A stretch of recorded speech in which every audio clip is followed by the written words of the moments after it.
possa fazer, de um lado, a possibilidade de todo mundo falar, quem quiser, né? Que às vezes as pessoas ficam tímidas, tal. Eu, por exemplo, tenho maior dificuldade de parar de falar, né? E quem quiser tomar a palavra, fique absolutamente à vontade para falar. A única coisa é que, como nós temos 1h30, para não monopolizar a fala, né? Às vezes quer contar como é que, desde que eu era pequenininho lá no sítio, na cidade, tal, e às vezes fica meio difícil. Então eu peço, a única coisa é isso. No mais, querem trabalhar, querem participar, querem falar, fiquem absolutamente à vontade. Eu vou partilhar uma tela que vai nos ajudar aqui a ir norteando um pouquinho nossa conversa, mas é mais para a gente ter aí uma possibilidade de temática aí de troca.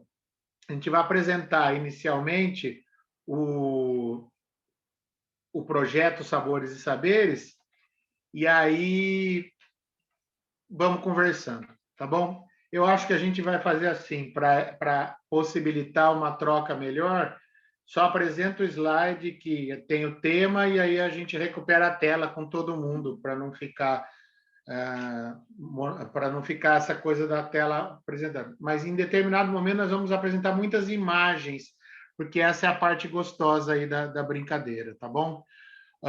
Lembrando que o projeto da Conexões aí do Sesc Campinas tem a intenção de, nesse momento em que nós estamos precisando ficar aqui recolhidos, né? Nós que ainda temos juízos, os idiotas que ainda têm juízo de ficar recolhido na pandemia, que a gente possa conhecer um pouquinho da região, no sentido de incentivar o retorno de um turismo próximo, de um turismo regional, etc. Eu e a Gabi, eu vou confessar por mim, depois ela fala por ela, mas assim, Sheila, já mordeu a gente, porque a gente quer ir nos lugares que a gente bateu papo com o pessoal. Nós mesmos fomos nos animando muito com a perspectiva desses encontros aí. Então, vamos lá. Gabriela. Boa noite a todos, sejam bem-vindos.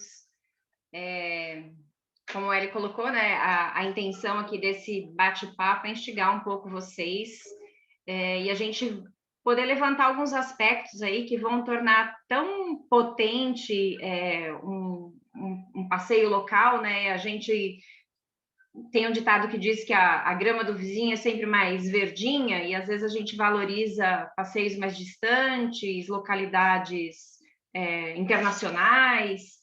Então, eu acho que um dos propósitos aqui desse nosso bate-papo é também para a gente olhar para o lado e ver quanta riqueza a gente tem assim tão pertinho da gente, e, em especial, olhar com um olhar um pouco mais atento, né? Esse acho que é o convite que eu faço, né? Porque a gente vai conversar um pouco aqui sobre turismo e gastronomia, né? E a nossa região, ela é muito rica nisso.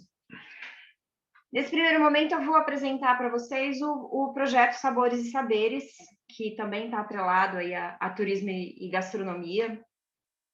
Aliás, acho que para a gente fazer o projeto, a parte que a gente mais gosta é a parte do turismo, né? Poder... não, eu tenho uma simpatia grande pela gastronomia, vou confessar para você.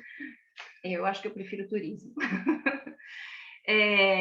Então, o projeto nasceu calcado aí num tripé, que a gente entende que são esses 3 pontos aí, os principais, para a gente poder construir um diálogo, para a gente poder construir uma abordagem sobre esses temas, né?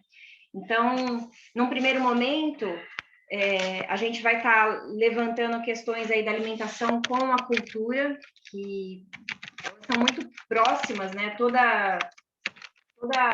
que permeia a alimentação vai estar atrelado assim, muito forte com a cultura regional, com a cultura daquele povo, com a cultura... E quando a gente pensa num povo, a gente tem que pensar não só mundialmente falando, mas bem focado nessa questão regional, né? o que eu como que é da minha região, o que eu como que é do meu país, quais são as maneiras de preparos que são feitos e que tem a ver com essa nossa cultura, né? E se a gente for pensar, se a gente for avaliar, analisar, a gente vai perceber que cada povo tem alguma coisa sempre muito característica, seja de um prato, seja de um ingrediente, então vai estar sempre muito atrelado. E acho que um pouco mais focado aí na questão também do turismo, o alimento ter um laço social, ele tem uma questão social muito envolvida, né? Então, a gente come para compartilhar, a gente come e precisa entender a cadeia que está toda envolvida nesse processo de social. Então, aqui com Conexões do Turismo, a gente vai perceber que se eu não olhar para o lado e não perceber que eu tenho um agricultor que está promovendo um alimento local, que está promovendo a abertura do espaço dele, né? A gente trouxe alguns, não só as festas, mas alguns produtores locais e eles são muito próximos da gente. Então, a gente entender essa cadeia, ela faz a gente participar, né? Faz com que a gente se abra mais aí para essa participação. E o último do tripé aí, que a gente entende o projeto, está relacionado a bem-estar e qualidade de vida. Bem-estar, qualidade de vida, a gente vai atrelar isso às questões da saúde, né? Porque o alimento ele tem que estar nos nutrindo, ele tem que estar nos suprindo de uma maneira saudável, mas a gente entende também que essa maneira saudável ela tem que estar muito afinada com questão de prazer, porque não adianta alguém falar coma isso, que é ótimo, que não é só por esse caminho que a gente vai, né? Ele tem que realmente ser bom, mas também ser prazeroso, né? A gente vai precisar partilhar aí dessa questão também. Então, esse tripé que a gente entende a educação para o gosto, esse tripé que a gente entende todas as questões que estão relacionadas ao alimento, a gente vai extrapolar e vai levar também para questões do turismo, né? E o Hélio vai contar um pouquinho aí quais são essas conexões aí que a gente faz com o turismo. Bom, tem 3 aspectos do turismo que eu vou querer abordar. O que a Sheila já falou do turismo social, o regional e o rural. Vejamos. Bom, primeiro, o turismo é um dos maiores movimentos hoje de seres humanos sobre a Terra. Né? Parou, né? Congelou tudo. Mas espera-se que haja uma retomada. Acho que a gente pode ter como certeza inicial que, por conta do próprio desdobramento da situação que nós estamos vivendo a respeito da pandemia, as questões financeiras, que são sempre preponderantes, nós, quando pudermos voltar, eu não sei vocês, eu estou falando mais por mim, mas eu não vou para a Europa. Eu vou para o circuito das frutas. O que eu estou querendo dizer com isso? Que a retomada vai ser muito forte. Eu acho que um movimento de pequena distância. Um turismo regional. Que vai nos ajudar a enxergar as qualidades das nossas regiões. Às vezes a gente quer ir para tão longe e acaba não conhecendo coisas do nosso canto. Portanto, há uma oportunidade aí, uma oportunidade que eu acho única, que é a de revalorizar o nosso olhar para o próximo no sentido da pequena distância. Nesse sentido, o turismo social, eu acho que ele tem muito a dizer sobre isso. O SESC faz um trabalho fantástico de construção de um turismo que tenha condição de produzir encontros entre os turistas e as pessoas da comunidade local, encontros que podem ser produzidos de forma não hierarquizada, que privilegiam um outro tipo de experiência de encontro, diferentemente do turismo de massa, por exemplo.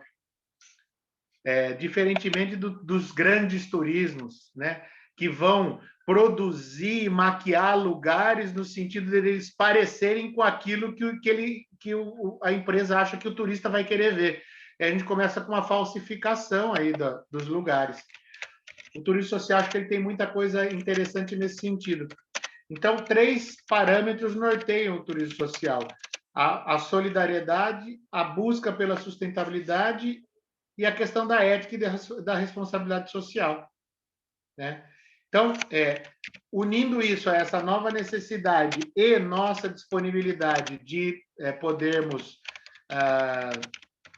viajar mais para perto, acho que a gente tem uma grande oportunidade. E a nossa região, vou chamar aqui nossa região, essa que vai Piracicaba, Campinas, Jundiaí, Atibaia, todo esse grande eixo aqui do começo do meio do estado, ele é o lugar de uma zona rural muito rica, embora massacrada às vezes pela cana, né? Mas muito rica em coisas simples, em lugares simples, mas que tem uma tradição, uma cultura, um afeto. Então, trabalhar a ideia do turismo a partir desses pressupostos, eu acho que pode ser uma grande virada no sentido da qualidade da gente poder usufruir daquilo que a gente chama de turismo. E é nisso que entra a preocupação do SESC e a parceria com a gente, no sentido de produzir esse encontro para poder mostrar para vocês, olha, tem um monte de coisa bacana aqui perto, né? Então, a gente vai apresentar para vocês alguns pontos aqui que a gente pensou. São alguns, né? Tem outros, muitos outros. Veja, focamos no circuito das frutas, né?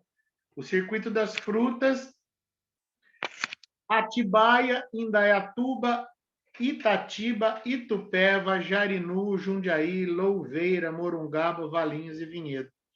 Esse circuito, ele apresenta aí uma série, tem as frutas respectivas, mas nunca é só essa fruta, né? E aí a gente vai querer desdobrar com vocês, por conta da nossa leitura do projeto, numa série de questões que talvez seja um hábito que a gente tem, que eu valorizo muito, que é de tentar convidar todo mundo que participa de um evento com a gente, de lançar um olhar atento para as coisas que estão na nossa cara, né? Então, nós vamos falar desse assunto, mas com essa metodologia. Se a gente, vocês observarem, né? Esse levantamento foi um levantamento bem da região. Eu acho que de Campinas vocês ainda estão até um pouco mais próximos do que nós aqui em Piracicaba. Então, assim, tem algumas cidades que vocês não vão passar de 50 quilômetros. Todas elas, se a gente pensar num percurso aí de 100 quilômetros, é muito possível a ida e vinda no mesmo dia, né? Porque acho que ainda é necessário trabalharmos e fazermos dessa maneira. A proposta também é para que sejam lugares abertos, né? Porque a gente ainda está numa situação de pandemia. E as frutas em destaque, aí, como o Hélio colocou, eu tenho a impressão, diante dessa pesquisa que a gente fez, que elas são só o primeiro ponto de cada uma dessas cidades. Mas isso foi se ampliando de tal maneira que hoje você vai encontrar em Itatiba, por exemplo, morango, uva, pêssego, maracujá. Então, algumas propriedades rurais que elas já se preocuparam também em trabalhar com questões de sazonalidade, porque uma propriedade que vive do morango apenas, ela tem um período produtivo vamos falar assim, o seu pico produtivo seria aí nos meses de inverno, maio, junho, julho, e depois isso acaba mudando. Então, eles também vêm criando um perfil de ter uma produção mais diversificada para poder também atender ou para poder também ter produtos durante todo o ano.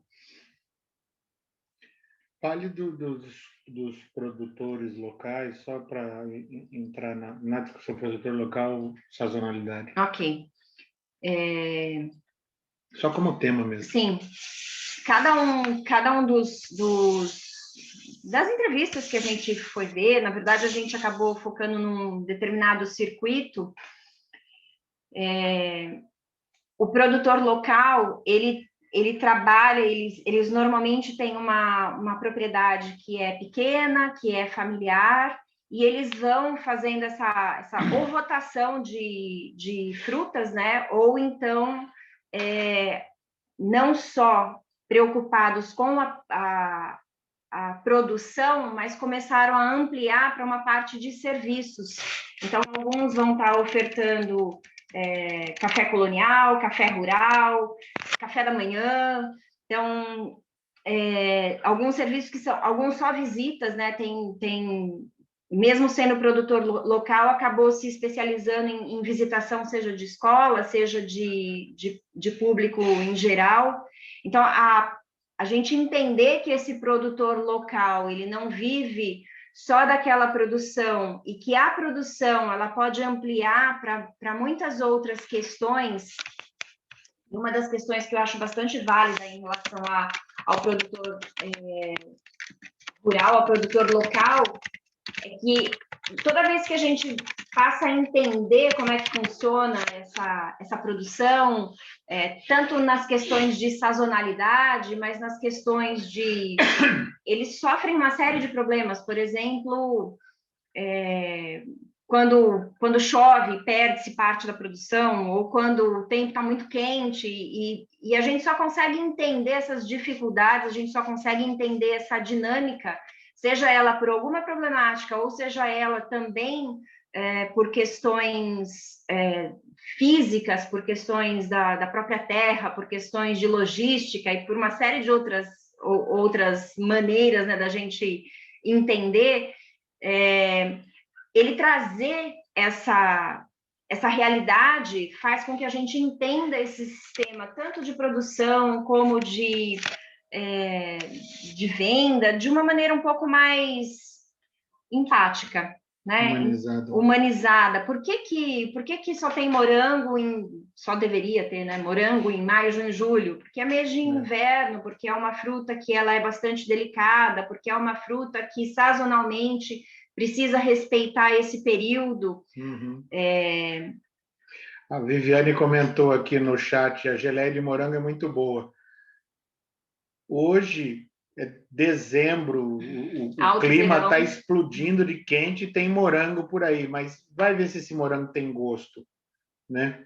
Então, isso que a Gabriela está falando tem muito a ver com a questão da sazonalidade, do respeito à sazonalidade, porque a nossa cultura ocidental, nesse sentido, foi infantilizada. A gente quer tudo o tempo inteiro e não se conforma de não ter, por exemplo, morango em dezembro. Tem que ter, custe o que custar. E custe o que custar nesse sentido significa química, significa aditivo, significa uma comida que é produzida, um ingrediente que é produzido de uma maneira forçada. Esse exemplo do morango, para mim, ele é muito clássico.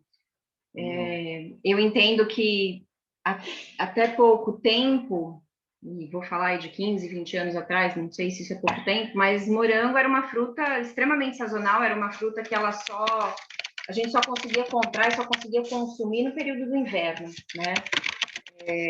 E era aquele período que você, como toda fruta, né? A jabuticabeira, ela pode produzir o ano todo, mas ela tem um período de safra que é o período maior. O caqui é uma vez por ano, o figo é uma vez por ano, mas vai se arrumando uma maneira de, tecnologicamente, fazer com que essa produção seja ampliada, né?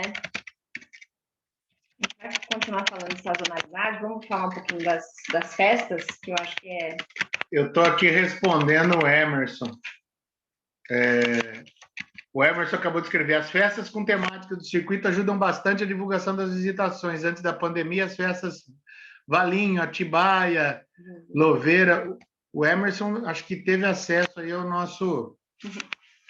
Sou eu que estou digitando com o microfone aberto, acho, viu? Viu, Tamires? Deve ser eu. Próximo slide aqui, Emerson. Vamos diretamente nisso que você falou. Para as festas. A primeira festa que a gente está... Alguém rabiscando nossa coisa agora aqui. A primeira festa que a gente apresentou aqui, mas só vamos passar... É uma festa até que me chama muita atenção, festa do caqui, né? O caqui é um ingrediente tão peculiar assim, né? E veja, é uma festa adolescente. Ela tem 16 anos, a festa do caqui. É uma festa jovem. Eu queria falar um pouco sobre o significado da festa. Porque o que é uma festa? Porque a gente fala, vai ter a festa do caqui, mas o que é a festa do caqui? Por exemplo, vamos tomar de um outro lugar uma outra festa. Por que Bertioga tem a festa da tainha? Né? Bom, Bertioga tem a festa da tainha porque chega a determinada época do ano, a tainha se reproduz, a tainha vai ter em grande quantidade e vai ter muita tainha. Então, um dos primeiros elementos que eu gostaria de destacar aqui, para a gente entender o que é uma festa, a festa ela é um elemento cultural fundamental da cultura, porque, primeiro, ela é um elemento fora do cotidiano.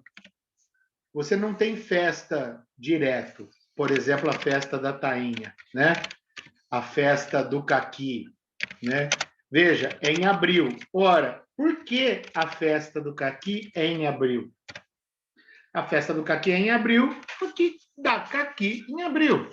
Assim como já temos uma festa um pouquinho mais velhinha aí, 39 anos.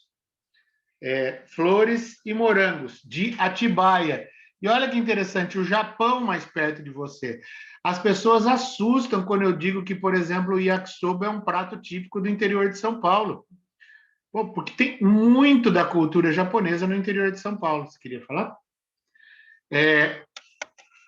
30ª Festa da Uva, de Jundiaí. Né? A Festa do Pêssego, de Jarinu.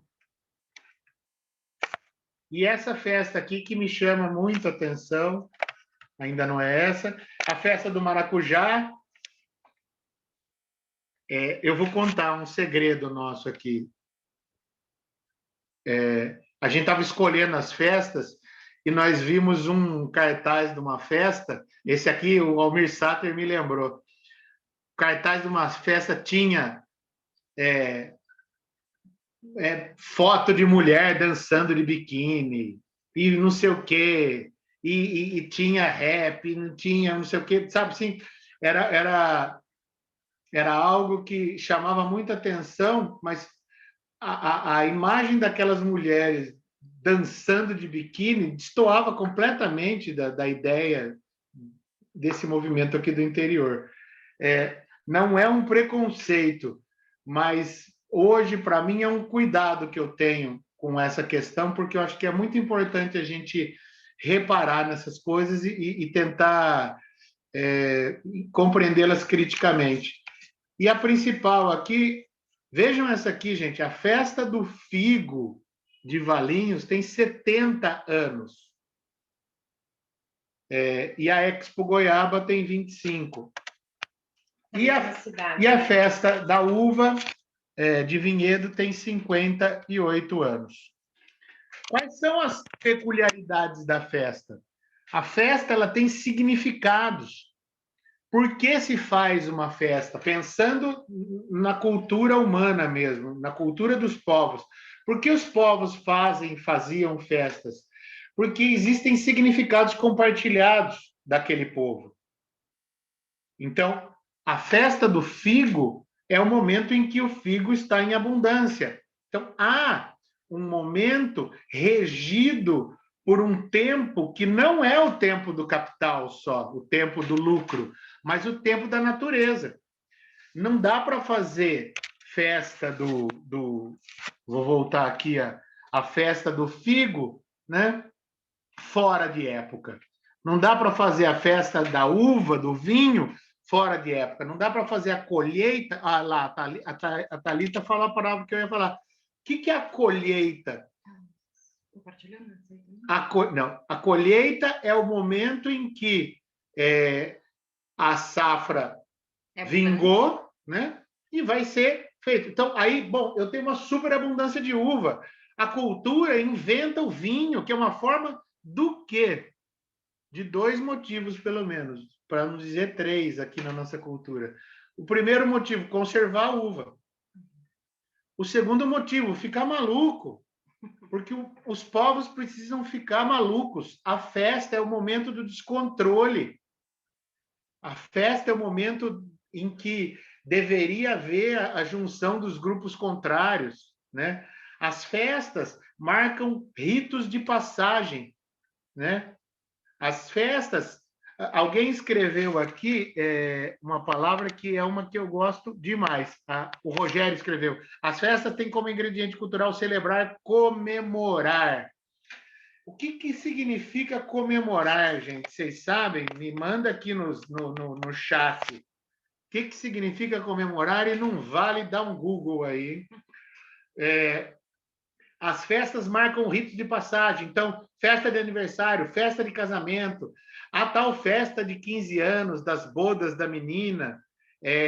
Existem festas que são profanas. Existem festas que são sagradas, como a Thanksgiving. A fartura, o luxo, o desperdício, a circulação de riqueza. Existe uma festa que se chama potlatch.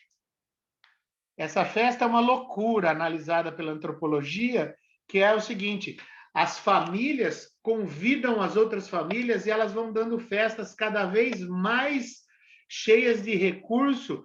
Tem vezes que elas chegam a queimar todos os seus recursos para superar em abundância a festa do outro.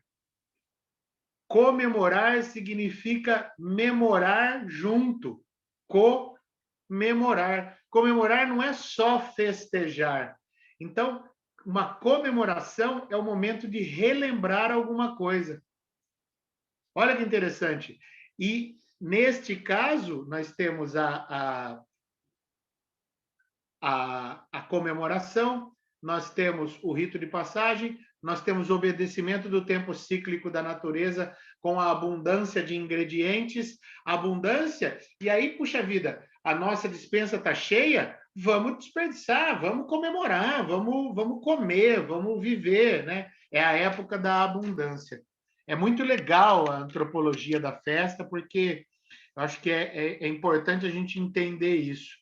A gente tem hoje festas que não tem nenhum sentido para trocar com isso. E aí a gente pode ver aí a 58ª festa da uva, né? Olha quantas. E aí temos a rota turística Princesa da Colina e a indicação do Instagram deles e os comentários de Gabriela Brúcoli.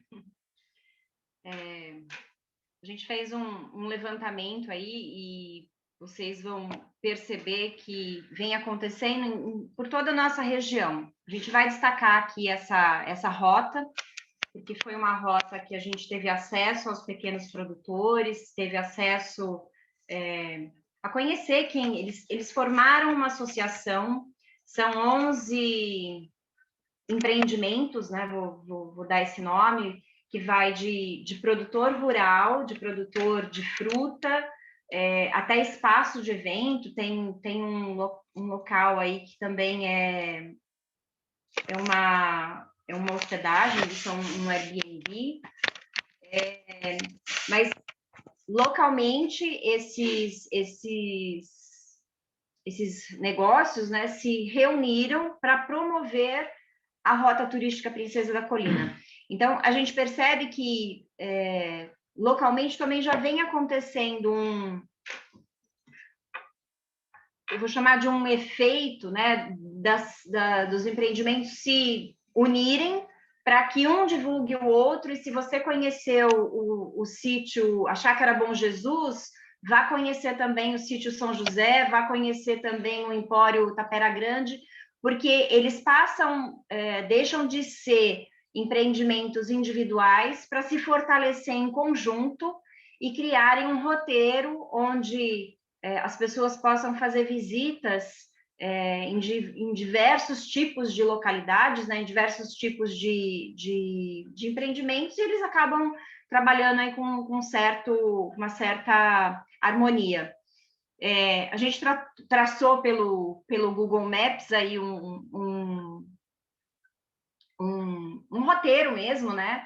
Nem estão todos, acho que nós estamos aqui com 9 paradas, eles são 11 locais, mas que para fazer todo esse percurso, você levaria aí 1 hora se você não despendesse um par de horas em cada um desses locais, né?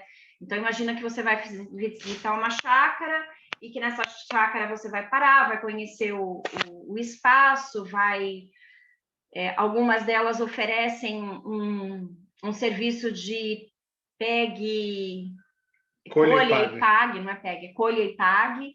Então, dentro da sazonalidade, eles respeitando também o local onde eles estão produzindo, porque isso é um olhar importante a gente ter, né? Eu lembro de uma colega que é produtora, e a gente vivia insistindo para ela abrir a área dela para que as pessoas pudessem fazer colheita, né, e pagassem por aquela colheita. Ela fala, não dá para abrir.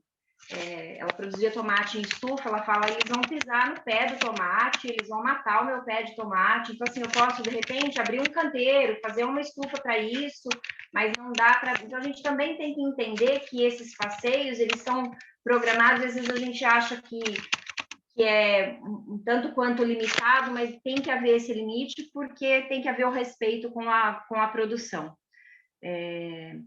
E eu acho que essa visitação ela é muito importante ser feita com esse olhar, né? Então, a gente precisa entender não só que a fruta está ali disponível, não só que a fruta está ali abundante, não só que a fruta está proporcionando a festa, mas eu acho que o olhar que a gente quer mostrar, que a gente quer que vocês passem a perceber, é que por trás dessa fruta, por trás dessa festa, existem pessoas, existem famílias, existem pais de família que estão produzindo aquilo, e que aquele é o ganha-pão deles, e que o ganha-pão deles tem uma limitação, seja de espaço, seja de tempo. Eu acho que a gente desenvolve um outro olhar para o alimento, né? Então, esse olhar para o alimento, não só com as questões da sazonalidade, então, porque a festa, a gente falou, né? A festa do morango no período do inverno, a festa do caqui agora de abril a maio. Então, por que não tem em outro período? E quando tem, como funciona? Como eu vou aproveitar melhor? Então, e como ele nasce, como ele cresce, como esse fruto, né, que a gente está falando principalmente das frutas, como é possível colher. Então, acho que a partir do momento que a gente toma contato, estou falando isso que eu lembro de algumas entrevistas que fiz com pequenos produtores, de ouvir da boca deles de que daquilo que eles produzem, muitas vezes de 30% a 40% do total da produção fica na terra, não vai para venda, não vai para o comércio, para o público final. E eu falei, nossa, mas 30%, 40% é muito, por que isso? E a resposta é, porque está amassado, porque tem um batidinho, porque está torto, porque está pequeno, porque não está extremamente vermelho. Então, eu acho que a gente também tem que desconstruir essa visão de fruta perfeita, de legumes perfeitos e de tudo montadinho numa banca, seja de uma feira, seja de uma compra, mas para a gente ter um olhar um pouco mais carinhoso, e a partir do momento que você entende como é produzido, como é colhido, você passa a perceber que o morango é extremamente delicado, que o caqui é extremamente delicado, e que a gente precisa saber que uma parte daquilo nem vai chegar às nossas mãos porque não passou pelo nosso controle de qualidade. Na verdade, não sei nem se um controle de qualidade, mas acho que principalmente por uma questão de visual, né? A gente precisa trabalhar muito isso. Quando você tem acesso ao produtor e você entende todo esse trabalho, você entende toda essa dedicação, a gente passa a ter um novo olhar. Uhum. Vou lembrar da história da cenoura. Uhum. Toda vez que ia comprar cenoura, toda cenoura que tinha Sabe quando ela fica com um talo escurecido, assim, a ponta dela, onde fica a rama, ela fica escurecida? Eu falava, essa cenoura não tá boa, essa cenoura tá doente, deixava ela lá de lado e não sabia o que era, mas para mim a cenoura não estava boa. Até que a gente plantou cenoura, o Hélio, e aí foram duas descobertas assim muito interessantes. A primeira é que cenoura leva 4 meses para crescer. E a gente tem capacidade de ter no nosso prato cenoura todo dia. Quem gosta de cenoura ou quem vai à feira semanalmente vai ver que toda vez, né, a gente acaba comprando cenoura. E aí, nesse plantio, eu fui perceber que essa parte escurecida da cenoura era quando ela cresce, ela acaba saindo um pouco fora da terra, se a raiz passou da terra, né? Se o buraco, se ela não conseguiu se aprofundar. E aí ela vai tomando sol e ela vai ficando escurecida. Então ela não tá doente, ela não tá com nenhum problema, ela tá boa para consumo. E eu posso muito bem só cortar aquele pedaço e consumir, mas a gente, por uma normalidade, acaba deixando aquilo de lado. Então eu acho que esse contato com o produtor rural faz a gente entender um pouco mais sobre o trabalho dele, que a cenoura leva quase 4 meses para crescer, que o caqui é uma vez por ano, que o caqui grande é legal, é bonito, mas que o pequeno também vai ser tão bom quanto, se não melhor, né? Se a gente pensar em questões aí de não ter agrotóxico. Então, são vários olhares que a gente passa a lançar uma vez que a gente conhece um pouco. Então, é importante esse conhecimento, porque faz com que a gente tenha realmente um olhar ampliado para essas questões que muitas vezes a gente, seja numa feira local, seja no próprio supermercado, a gente encosta, pega e a gente não sabe como aquilo foi parar naquele local, a gente não sabe, enfim, o trabalho que teve, não sabe nem de onde veio, né? Não sabe nem qual é a origem daquilo que está compondo o nosso prato, né? A Gabi falou das cenouras e da experiência, porque eu tenho um quintal e eu planto algumas coisas. Mas dos aprendizados que eu tirei aqui é que a cenoura quer beber água todo dia e não sabe quando é domingo. Não sabe se é domingo, quando é feriado, nada. E ela tem uma característica muito peculiar. O mato cresce 2 vezes mais rápido que ela.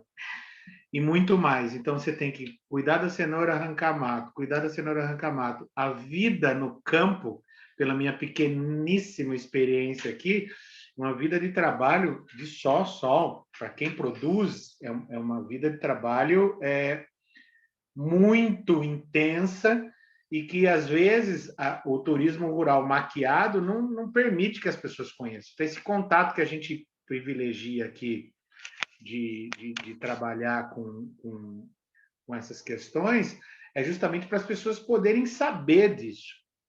Então, veja, no fundo, esse nosso convite, né, o convite do Conexões, o convite do turismo social, o convite da Sabores e Saberes, é um convite de uma atividade de educação não formal, para reflexão sobre coisas óbvias do dia a dia. A cenoura que está no teu prato tem uma história, né? Ela tem um caminho. Assistam, baixem aí, está no YouTube, Ilha das Flores, o documentário Ilha das Flores, é um curta de ficção. Eu vou pôr aqui no chat, Ilha das Flores. E aí, assim, então, sabe, acho que é possível a gente refletir sobre coisas do tipo que já foi falado aqui. Ah, tem morango em dezembro. Mas, gente, a gente não precisa comer morango em dezembro. A gente não precisa exercitar esse lado infantil de eu quero, eu quero, eu quero, eu tenho. O consumidor é tratado de maneira infantil. Na verdade, nós somos mal acostumados, Né? né? Mas mal acostumado por quem? Por quem nos fornece tudo, por quem quer vender. Por que eu vou esperar só o ano, uma vez no ano, 3 meses no ano para ter morango? Eu quero morango o ano inteiro. É infantil esse comportamento, né? É de uma criança mal acostumada. Bom, vamos lá. Vamos dar um passeio aqui. A gente vai mostrar para vocês e depois, Sheila, a gente pode passar para você essas referências para entregar para a galera, né? Ou deixa eu até tentar fazer uma coisa aqui. Fala, a Rota Princesa da Colina é onde estão todos, né?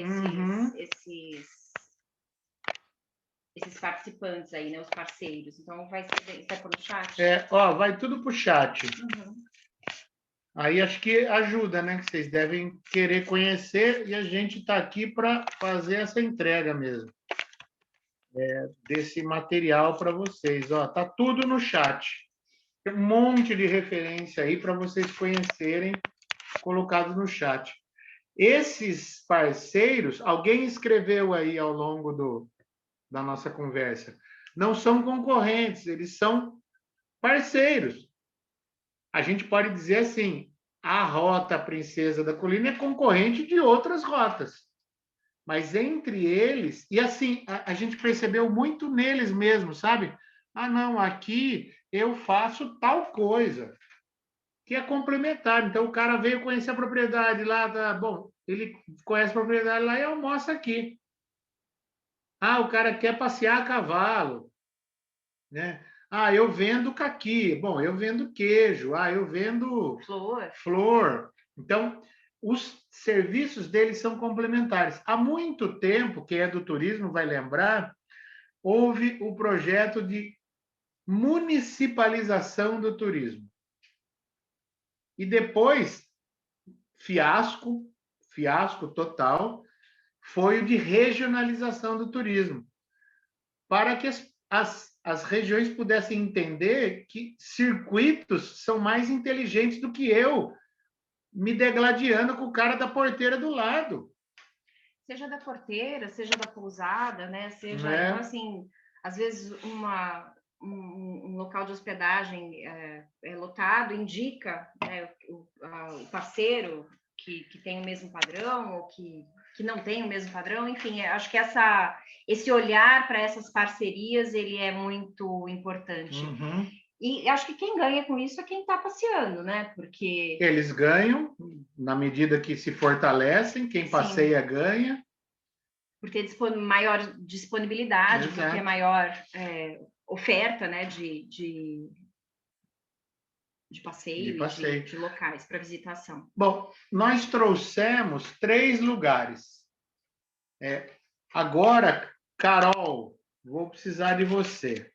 O primeiro lugar que a gente quer mostrar é a Chácara Bom Jesus, da Beth.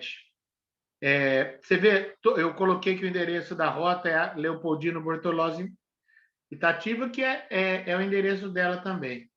Os horários de atendimento e as produções dela. E embaixo está lá o Instagram dela, Chácara Bom Jesus.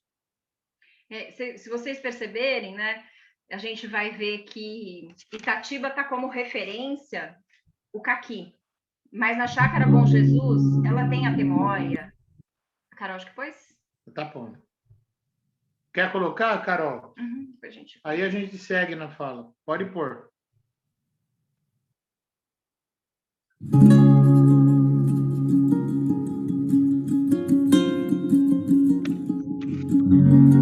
Por a imagem.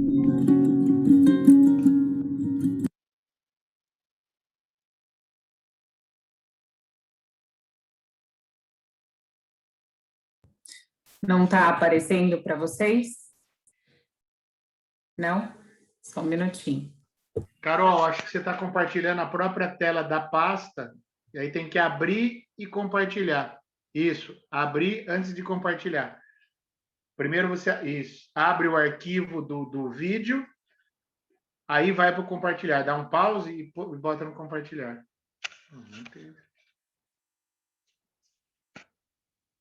Estou gostando de ver, tem 57 pessoas no ar aqui com a gente. Estou adorando. Aí, ó. Agora vai. Maravilha. Obrigado, Carol.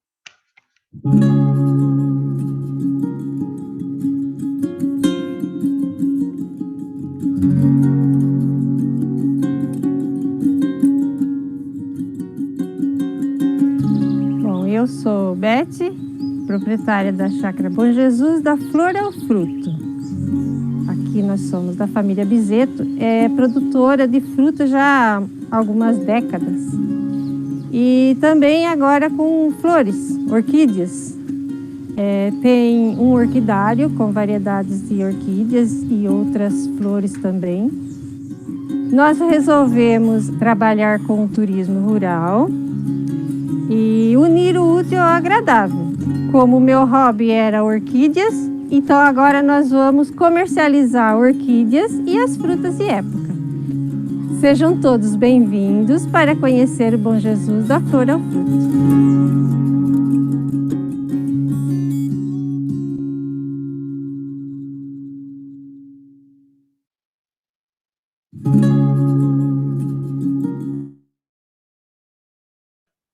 Maravilha. Quer voltar, mãe? Essa é a primeira, nossa primeira chácara. Nós trouxemos 3 para poder mostrar os 3 com um pouquinho mais de qualidade, porque a gente quer, porque já está quase adiantada a hora, né? Mostrar os 3 lugares e depois bater um papo com vocês, né? Então está aqui, ó. A família é produtora de frutas há algumas décadas, e agora começou a produzir orquídeas, né? E o espaço para o turismo rural, com vários pontos que elas apresentam aqui. O visita orquidário, frutas, vinhos, sucos. A Beth é meio que a herdeira aí da chácara, e ela sempre gostou de orquídeas e tinha uma coleção, e aí a família tocava a chácara e ela tinha coleção de orquídeas. E aí, aos poucos, ela foi também entrando para o trabalho da chácara e juntou as duas paixões aí, né? As duas produções aí da família. Deixa eu perguntar aqui no ar, tem alguém da rota aí? Tem alguém de alguma das propriedades? Falem com a gente, tá? Dê um oi aqui no chat que eu estou de olho aqui, ou puxa a palavra daqui a pouquinho quando a gente terminar, para a gente poder bater um papo com vocês. Ó, a Chácara Bom Jesus aí com as frutas. O segundo é a chácara, a Tapera Grande, do Rafael. É um laticínio. Que é um laticínio. Então, produz queijos, manteigas, tem o café da manhã rural, que eu e a Gabriela já juramos que vamos lá comer esse café da manhã, porque nos apeteceu bastante. E a Carol pode pôr o segundo vídeo, então, que é o da Tapera Grande. Lembrar, carregar o vídeo e depois compartilhar.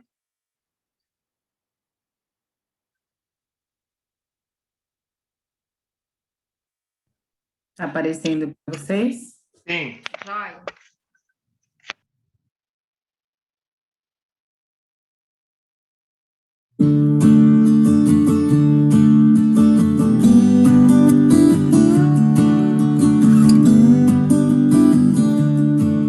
Meu nome é Rafael, sou proprietário do Empório Tapera Grande.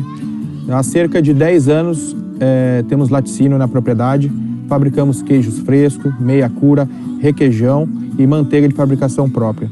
Contamos com o leite próprio da produção da nossa fazenda e há cerca de um ano montamos um empório. Vendemos nossos produtos, doces e produtos da região também. Servimos café da manhã rural, por pessoa, estilo self-service. Contamos com uma grande área de lazer para toda a sua família. Temos área kids, animais para visitação. Funcionamos de sábado, domingo e feriados das 8 às 15 horas. Nosso café da manhã é servido das 8 a meio-dia, mediante a reserva antecipada. Estão todos convidados, tragam toda a sua família. Venham curtir um final de semana conosco. Um abraço.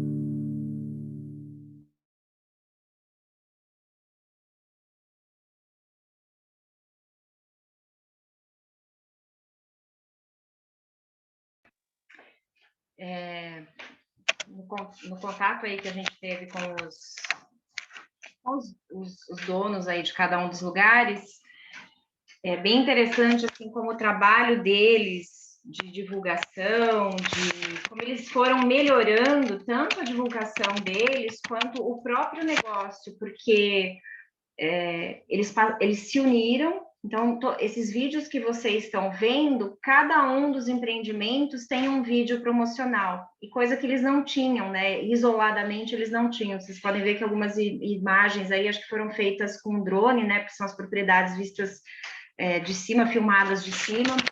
Então, essa união deles também trouxe uma riqueza maior, né? Uma promoção de uma forma mais efetiva. Ontem o Rafael me mandou, olha, tem umas fotos novas, a gente mudou o espaço do café e agora está coberto, porque antes eles tinham mesa ao ar livre e agora construíram essa varandona aí para acolher as pessoas aí. Todos eles estão funcionando com horários restritos e todos mediante agendamento, né? Isso é uma coisa importante da gente falar. Então, assim, os negócios precisam subsistir, né? Essas famílias precisam vender suas frutas, vender o seu serviço, que é o café da manhã, que é a visitação em cada um dos locais, e que a pandemia dificultou, fechou aí durante um bom tempo, mas que agora, aos poucos, eles, com essa união, estão conseguindo fazer de uma maneira muito mais facilitada.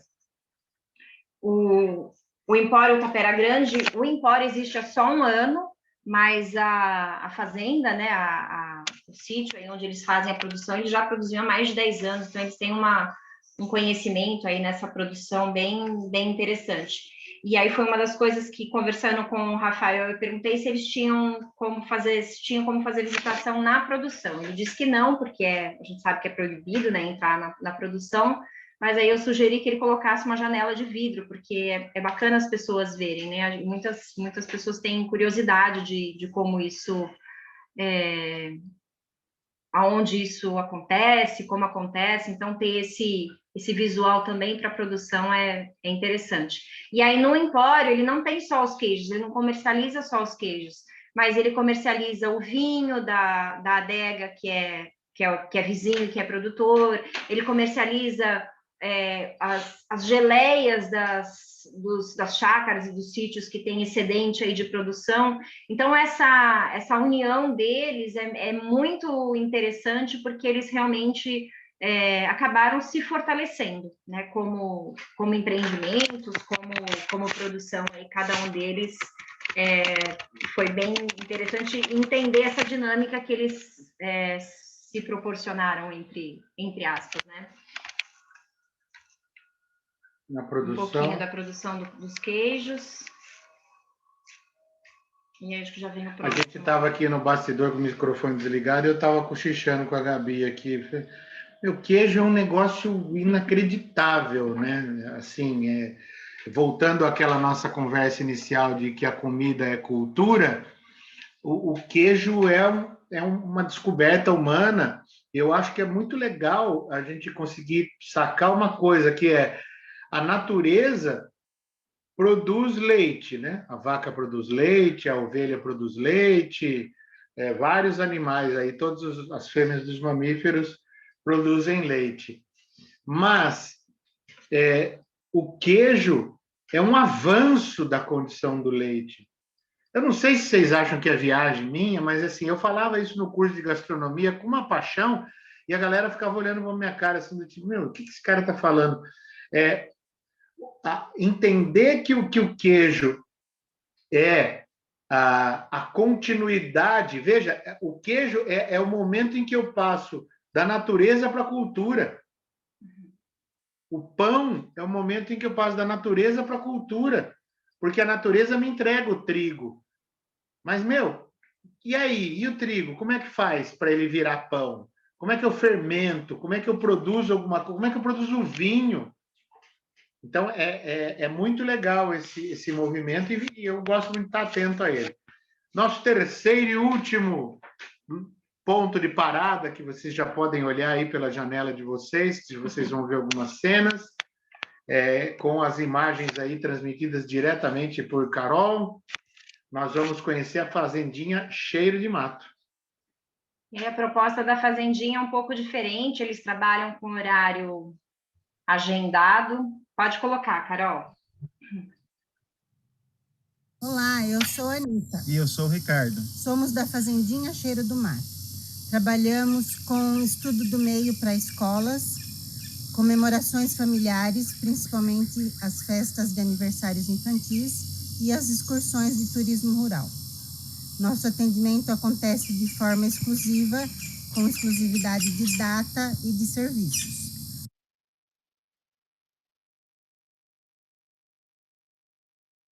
Nosso atrativo principal são os animais do sítio. E estamos à disposição para quem busca uma experiência de vivência rural e de resgate cultural.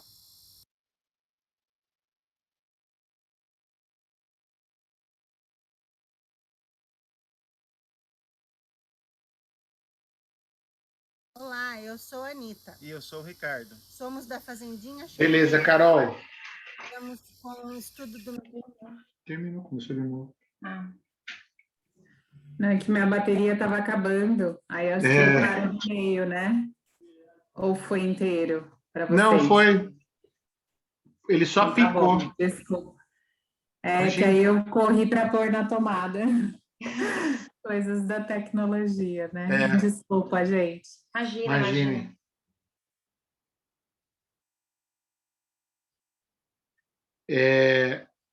Ela falou aqui que na Fazendinha Cheiro de Mato eles trabalham com estudos do meio. E eu quero lembrar a vocês que hoje em dia a gente está numa situação de tamanho distanciamento da natureza que você pegar uma criança e levar uma criança da cidade grande e levar numa fazenda, numa chácara dessa, para a criança ver uma galinha é algo de uma experiência inusitada para a criança. Eu vou mostrar aqui as imagens. Ó. Criança da cidade grande vê a galinha dentro do saco, né, da embalagem que vem já cortada com os miúdos dentro, uma separação mesmo, né? Aquele clássico de onde vem o leite. Da caixinha. Galinha para criança é nuggets, né? Então, ela poder ter contato com isso, ver que existem outros tipos de galinha, né? A galinha que nada, a galinha que tem pescoço comprido, e descobrindo que são outros bichos. Olha o espaço para comer. Que bacana. O Fazendinha é bem bacana a proposta deles, apesar de ser para grupos fechados, né? Ela promove oficina aí de feitura e assamento de pão, geralmente com as crianças. E aí eles fazem visitação à horta, eles têm vários animais, então as crianças conseguem interagir aí com os animais, que para quem está nas cidades grandes, né, isso parece realmente uma coisa muito distante de uma realidade. E aí a gente volta naquele ponto que eu coloquei, né? Por que da cenoura, por que da cenoura daquele jeito, por que fica metade. Então, assim, a gente entender todas essas dinâmicas, para a criança é um descobrimento, mas eu acho que para nós adultos é uma necessidade realmente de ter um olhar diferenciado aí, de como a vida funciona, né? A gente acho que às vezes esquece um pouco, né, de como as coisas acontecem, de como o alimento chega no nosso prato, de onde veio, do respeito pelo trabalho do outro, né? Eu sempre brinco que... Esse é o último. plantar alface e vender a alface é 3, 4 reais. Gente, a alface leva 30 dias para crescer, você tem que regar todo santo dia, tem que tirar mato toda hora, tem que... E aí você fala, para chegar no preço final aí de 3, 4 reais, chega a ser injusto, né? Então, é importante a gente ter toda essa percepção, e acho que só conhecendo como isso funciona e tendo um acesso, até para um bate-papo, né? Eu acho que o convite aqui não é para a gente ir de turista, para ver, para achar bonito, mas para a gente realmente fazer parte de todo aquele contexto, para entender melhor aquele contexto e passar a valorizar, né? Ter um outro olhar. Muito bem. Bom, com este passeio aqui do trator, a gente encerra o último atrativo. Eu vou colocar aqui, só para vocês verem, os nossos contatos, um pouquinho. Depois a gente passa para vocês também aí no chat. E a gente fica à disposição de vocês. Bom, vamos lá. Agora é tudo direto aqui. Essa foi o passeio que a gente propôs. A gente se divertiu muito para fazer isso, porque ir aos poucos, mantendo contato com esses produtores, todos eles, quem fez o contato foi a Gabi, mas ela foi acolhida aí por todo mundo foi super bacana, entendeu a proposta, então a gente teve um momento aí muito, muito legal. Tivemos aí algumas conversas no chat, algumas questões que abordamos, mas temos aí, de propósito, 15 minutos que a gente deixou, porque normalmente vira uma correria, né? Que a gente fica falando, e depois não dá tempo da gente trocar uma ideia. Para, se vocês quiserem falar alguma coisa, fazer algum comentário, que podemos aí ter uma série ainda de breves participações de vocês, comentários, ideias, sugestões para a Sheila também, de próximas paragens aí do Conexões, né? E é isso. O que vocês acharam? A gente está aqui, ó, na festa do vinho. Eu falei, pô, vou ter que ir caracterizado, né? Aí é para acabar, né, moço? Matando a gente de inveja com esse vinho aí, meu Deus! É para estimular a participação. Ai, Sheila, socorro, quero ir logo. Calma, que a nossa hora... Olha lá, a Thalita também está tomando vinho. Fala, Sheila. O Eros está com a mão levantada. O Eros, manda, Eros. E aí, pessoal, boa noite. Hélio, Gabi, sempre um prazer aí compartilhar com vocês. Sheila, parabéns mais uma vez. E um monte de gente conhecida aí na sala, né? Valeu, galera. Hélio, eu acho super legal esse bate-papo. Eu acho que a gente sempre tem que estar refinando, né, os nossos olhares para esse assunto que é o rural, que ele é tão lindo, ele é tão complexo, que na medida em que a gente vai fazendo essas conversas, a gente vai ficando mais sensível, a gente vai criando um poder de auto se sensibilizar, vamos dizer assim, né? A gente começa a tentar decifrar esse mundo rural, né? E isso é apaixonante, isso é fantástico. Toda vez que eu saio no rural, eu descubro uma coisa nova e que eu fico encantado, né? Fora toda essa questão de gastronomia, essa questão de cultura, né? Mas eu percebo também que existe a necessidade dos proprietários rurais perceberem esse valor, né? Porque toda essa dinâmica depende dessa autovalorização, que muitas vezes o pessoal não saca, né, no bom sentido, porque é uma coisa tão cotidiana para eles, é uma coisa tão no cotidiano que eles mesmos não percebem todo esse valor, né? Então, é muito comum, às vezes, a gente aqui em Campinas, né, para quem não me conhece, trabalho no departamento de turismo aqui em Campinas, a gente fazer trabalhos em propriedades rurais de 120 anos, né, de comunidades alemãs que já estão 120 anos plantando batata, e você fala para eles, poxa, que coisa maravilhosa.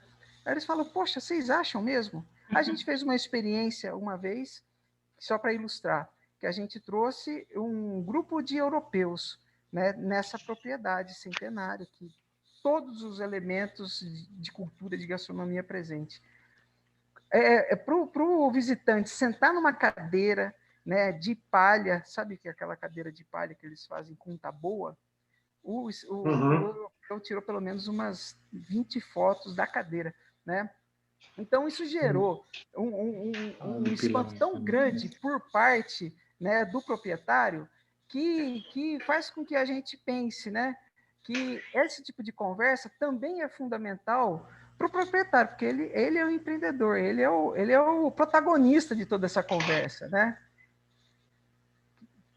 É muito interessante isso que você coloca, Eros, porque realmente para eles aquilo já faz tão parte do dia a dia, do comum, da vivência, seja ela mais recente ou seja ela de longa data, que eles não dão conta da riqueza, eles não dão conta do valor, eles não dão conta de tudo que está agregado àquilo, né? E eu acho que o principal é o nosso desconhecimento, né? Porque para eles aquilo é um tão comum, né? Cozinhar no fogão a lenha, é um tão comum acordar com um galo, é um tão comum ver um ovo chocar, ver a planta nascer, ter que limpar o mato, e acho que para quem está nas cidades grandes, isso passa tão batido.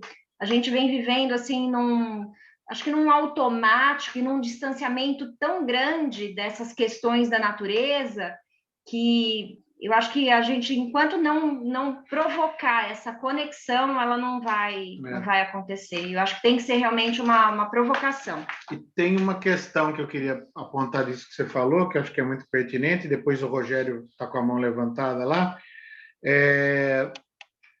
Houve, durante muito tempo, uma produção da desqualificação dessas pessoas. Sim.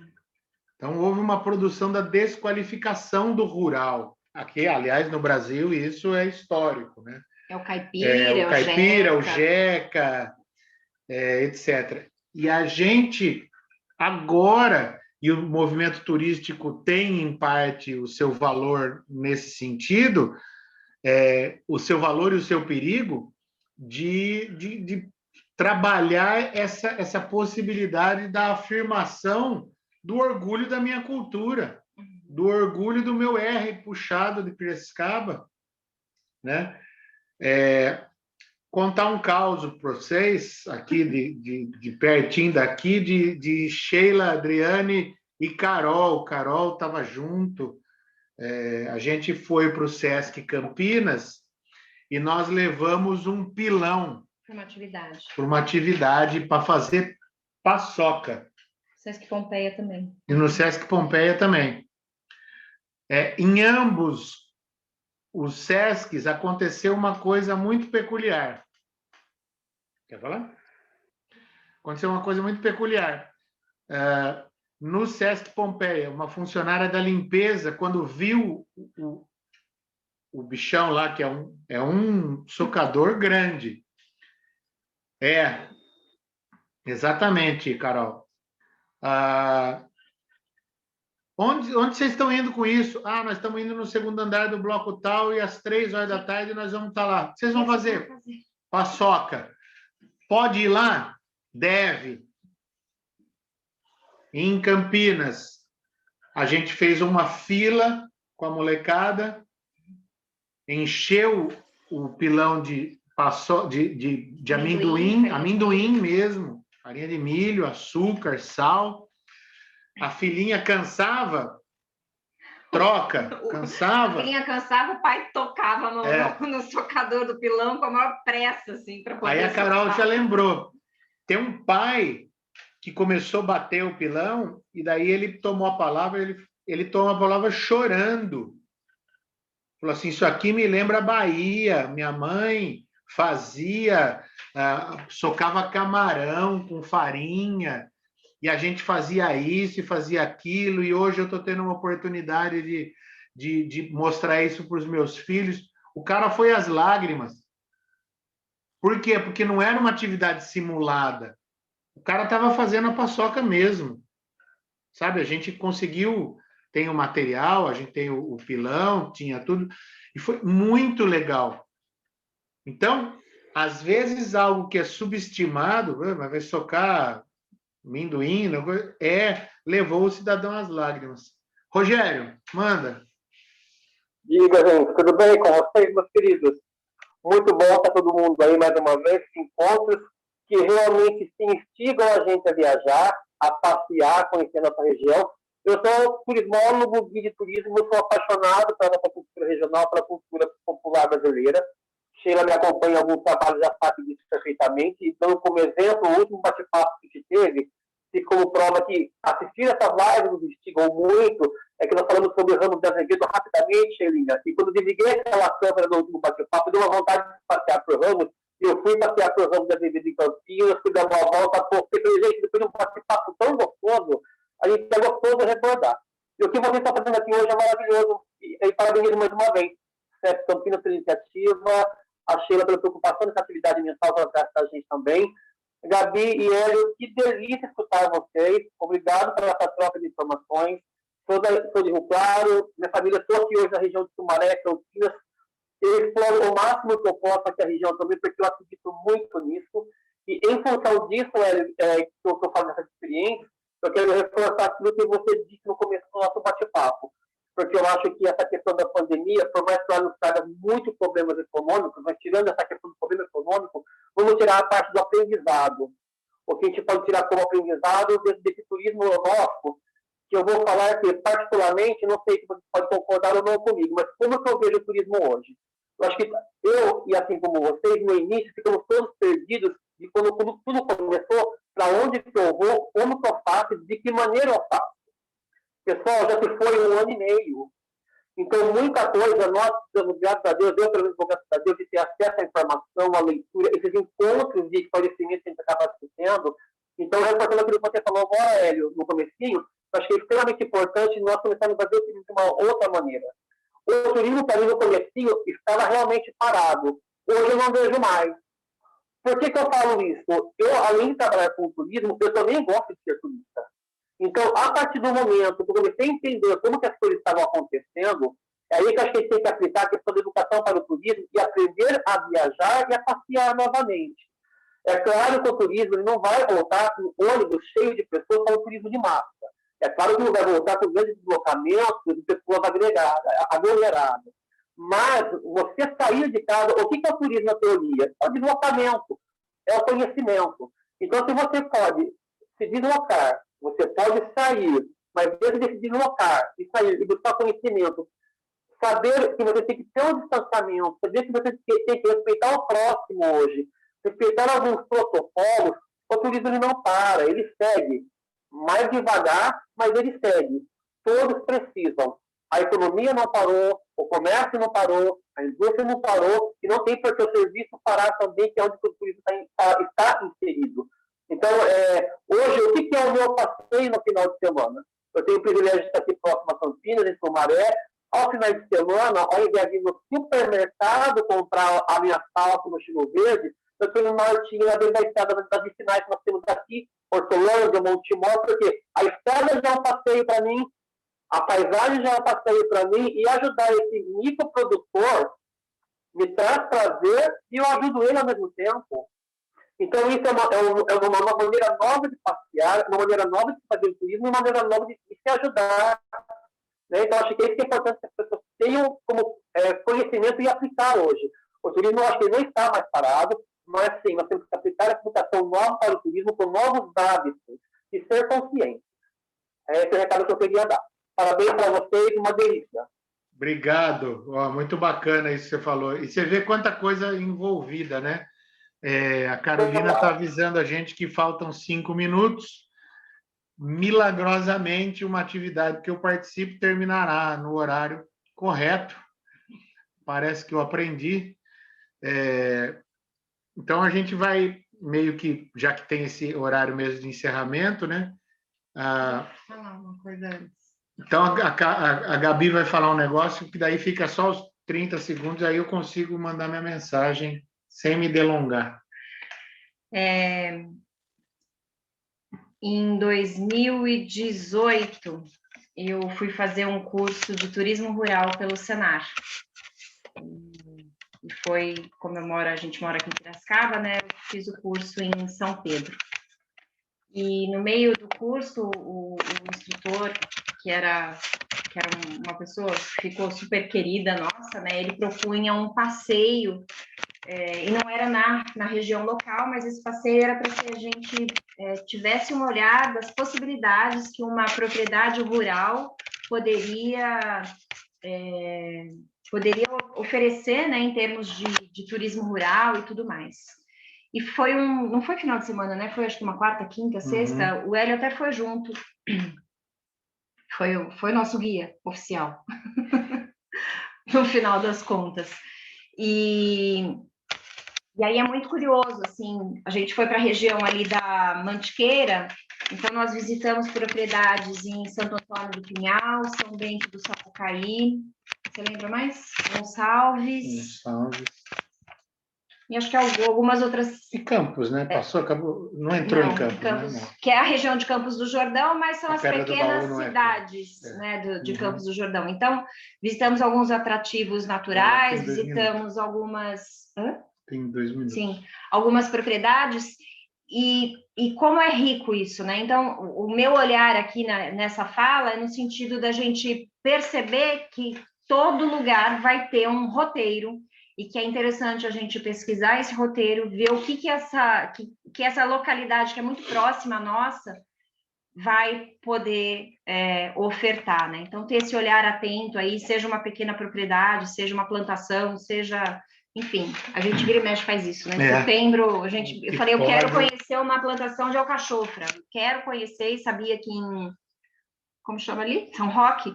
Eles tinham São Roque e Piedade, né? São mês de setembro, aí são os 2 locais, e a gente foi, enquanto eu não pus o pé na plantação, não me dei por vencida.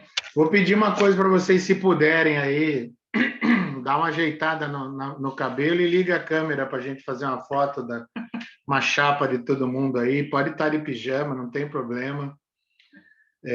Para a gente guardar uma lembrança desse momento aqui, que foi bem bacana. Vai lá, Rutilene, deixa eu te ver. Estamos com 2 horas de conversa. Olha como foi para mim, sempre voa. Ó, agradeço todo mundo abrindo. Começamos com 50, chegamos a 60 pessoas, estamos com 50 pessoas no total aí, 51, super bacana, super gostoso. Para nós é muito bom, quem está aberto está aí, poder contar com vocês aí nessas atividades. Carol já arrumou o cabelo, apareceu na foto, gostei. Sheila, muito obrigado pela oportunidade, agradecemos. Gislaine, muito obrigado. A outra, Kátia, colega, muito obrigado. Vocês nos apontam aí limites importantes para nós ultrapassarmos as nossas ignorâncias aí na linguagem das Libras e mostram que é muito importante a gente se manter aprendente. A todas e a todos, nosso super obrigado. Sheila, é com você. Obrigada a todos. Obrigada, Gabi, obrigada, Hélio, obrigada a todos que participaram, todos e todas. A Kátia, a Gislaine também está com a gente aí desde dezembro. É bem bacana essa possibilidade também para todos e todas, né? E é um grande prazer, assim, ver a sala cheia. Sinto mesmo como se a gente estivesse bem próximo, bem junto mesmo, e que bacana. E foi uma bela reflexão para a gente prestar atenção mesmo, né, no nosso olhar, na nossa questão de consumo, né, na nossa cidade, na nossa região, que isso a gente tem trabalhado muito nesses encontros, sempre tentando trabalhar mesmo a questão da valorização do regional, né, da valorização desse turismo próximo, desse turismo desses produtores e tudo mais. Então, realmente, como o Rogério colocou, o Eros também tem sido encontros bem ricos, bem bacanas. E eu acho que a gente unir cultura, turismo, gastronomia, tem tudo para dar certo, tanto do ponto de vista de um empreendedor, quanto do ponto de vista de um viajante, de um consumidor, né? E eu acho que desperta o olhar mesmo para a gente ser um cidadão mais consciente e respeitar o trabalho, incentivar o trabalho do outro também. Então, é sempre muito, muito rico. Bom, agradeço de verdade todos que estiveram aqui com a gente. Peço para acompanhar a gente, a programação no Facebook. Nós temos, o Turismo Social tem duas páginas no Face, que é o Turismo Social no SESC Campinas e o Campinando SESC Campinas, que é um projeto aqui do SESC, que a gente realiza roteiros na cidade, sempre a gente está descobrindo uma Campinas, tem descoberto, vamos continuar, assim que tudo for possível, a gente vai continuar a rodar pela cidade e a gente vê o quanto a gente tem de aprender, né? E quero já fazer o convite para o próximo. Vai ser no dia 21 de junho, segunda-feira, às 19 horas, o próximo, sobre turismo astronômico, com a participação do astrônomo Emerson. No momento, ele atua no Museu Aberto de Astronomia, que tem no Pico das Cabras, em Joaquim Egídio, e estão todos convidados, tá bom? Muito obrigada. E se alguém Pensei que você ia falar que no próximo a gente já ia fazer uma viagem. Aguenta um pouquinho, Conceição. Tomara que em breve. Eu já tomei vacina, eu já posso ir. Espera a gente, então, para a gente ir junto. Bom, é isso. Obrigada, viu? Obrigada, Gabi. Obrigada, Hélio. Não passei o link. Imagina, só pedir. E mas entrei um pouco, ainda bem. E a todos que estiveram aqui com a gente, tá? Um grande abraço. Obrigada, Sheila. Obrigada a todos. Valeu, pessoas. Valeu. Deus abençoe. Qualquer hora a gente se vê por aí. Pode deixar. Tchau, tchau. Beijo, vocês. É nóis.